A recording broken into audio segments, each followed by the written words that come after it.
Isa pong mainit na balita ang gumulat dito sa mundo ng crypto.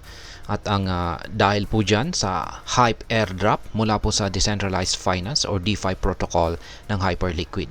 Sa loob lamang po ng isang araw, tumaas ang presyo ng Hype token ng 125% kung saan ay nagpapakita ng napakalaking potensyal nito. Sa kabila po ng tagumpay, may mga tanong at hamon na dapat pong masagot. Ano po ang nangyari sa Hype airdrop? Bakit tumaas ng husto ang presyo nito?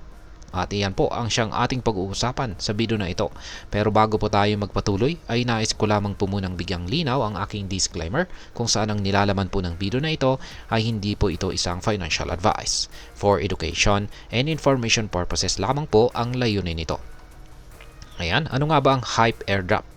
Ang Hype airdrop ay ang libreng pamamahagi ng Hype token sa mga users ng Hyperliquid protocol. Naganap po ito nitong November 29, 2024. At kabilang ito sa mga pinakamalaking airdrop sa kasaysayan po ng cryptocurrency. Sa kabuang 1 billion na Hype token supply, 31% o 310 million tokens ang ipinamigay sa community. Ang halagang ito ay tinatayang nasa $1.2 billion base po sa listing price nito. Bukod dito ay naglaan din ang team ng 38.8% ng tokens para sa future community rewards at emissions habang ang 24% naman ay nakalaan para sa core contributors. Ang natitirang supply ay wala pong alokasyon para sa mga centralized exchanges at iba pang mga private entities. Yan, entities na kung saan ay kakaibang diskarte kumpara sa ibang mga token launches. Ngayon sa isang post sa X, ayan ay in-announce po ng Hyperliquid team na maaring mag-claim ang mga users ng kanilang tokens, ngunit lahat ay hindi pa mag-claim. Ayan, lahat po ng hindi mag-claim ay babalik sa Hyperliquid treasury. Gagamitin ang mga ito sa susunod na season ng drop na mas lalong nagpapalakas sa hype ng project. Ngayon ay bakit po tumaas ang presyo ng Hype token? Ang Hype token ay inilabas po ito sa presyong $3.90 at mabilis po na umabot sa all-time high na $7.11 na may kasalukuyang presyo na $6.87. Ang ganito pong surge ay dulot ng mataas na demand sa market na suportado po ng $587 million na trading volume sa loob ng isang araw. Ang kabuuang market capitalization ng token ay nasa $2.23 billion na nagpapakita naman ng napakalaking interest mula sa crypto community. Ang ganito pong uri ng pagtaas ay hindi po ito pangkaraniwan, lalo na para sa mga tokens na nakuha ng libre sa pamamagitan lamang ng airdrop.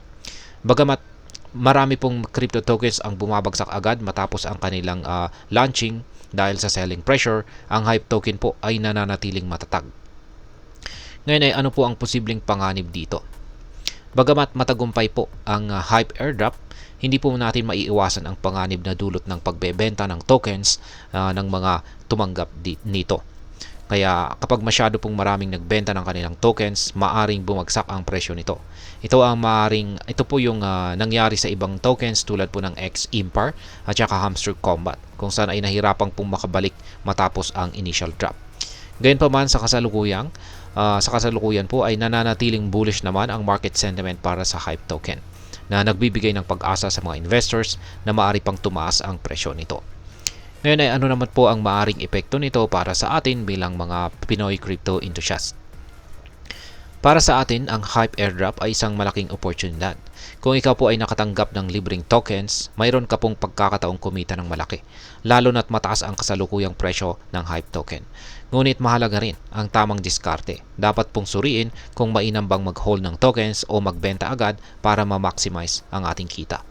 Sa kabilang banda ay kung hindi ka po bahagi ng airdrop, maaari po pang pag-aralan ang token. Ang ganitong mabilis na pagtaas ng presyo ay nagbibigay po ng pagkakataon para sa short-term trading. Ngunit dapat mo pong isaalang-alang ang volatility nito. Ngayon ay ano naman po ang aking masasabi tungkol dito? Ang Hype airdrop ay isa na namang pong patunay kung paano po ginagamit ng crypto projects ang airdrop bilang isang epektibong marketing strategy.